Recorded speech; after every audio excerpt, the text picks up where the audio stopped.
Bonjour, je suis Hakim La'Alam et je vous propose ma chronique du samedi 9 août 2025. Elle s'intitule « La météo du jour ». Froide, plutôt tiède comme adjectif. Glacial, c'est un peu mieux, mais pas encore ça. Frigorifique, on avance, mais on n'y est pas encore. Alors, polaire, ah oui, là c'est nettement mieux. On s'approche vraiment de la vraie température de la réponse désédienne à la lettre du cabochard d'Amiens à son premier ministre, le moine des monastères de Pau.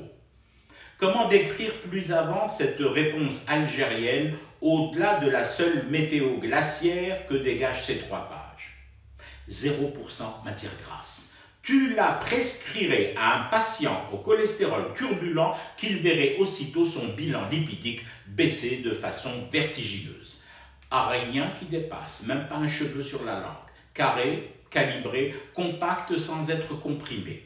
Et sans vacarme, les bruits superflus et les montrages pétaradants de gonflettes et de biscottos ne servant souvent, dans ce cas particulier, qu'à masquer la béance et l'absence de coffre. En un mot commençant, une vraie baffe dans la tronche. Enfin non, je biffe le mot baffe. Je me dois de rester moi aussi dans la tonalité de la réponse clean d'Alger à la France du en même temps.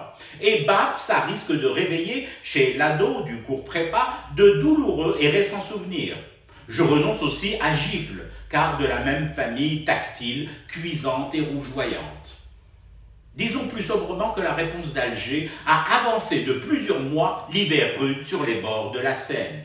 Il se dit d'ailleurs que les dressings ont été vite rouverts ces dernières heures et le garnement trader, sans bourse, y aurait épuisé manteaux, mitaines, leggings et moumoutes. La bande à Manu attendait un volcan, espérait secrètement le Vésuve en lave incandescente pour pouvoir poursuivre son chahut de gamin dans les dortoirs de la Ve République. Elle a eu droit à la banquise algérienne. Et sur la proue d'un Titanic français, plus que jamais en carton-pâte, l'enfant gâté du CAC 40 et des patrons de la dette à plus de 3 000 milliards d'euros devra écarter autre chose que ses 2 bras pour ne pas se retrouver dans une eau à moins 62.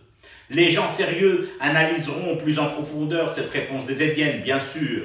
Moi, le saltimbanque, je préfère rester sur le ressenti. Et mon ressenti m'a replongé dans des films cultes comme Le Parrain.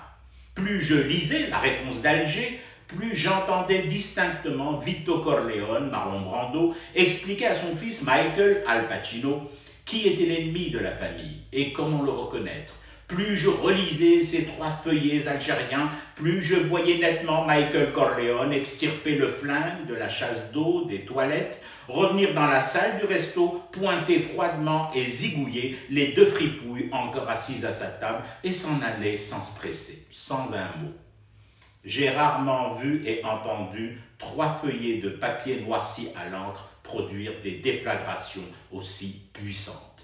Elle signe par anticipation le verdict des présidentielles françaises de 2027. Décidément, la politique est un machin trop sérieux pour la confier à un ado hyperactif et surtout dissolu. Je fume du thé et je reste éveillé. Le cauchemar continue. C'était Hakim La'Alam, je vous retrouve demain pour une autre chronique et une autre façon de dire son amour à l'Algérie.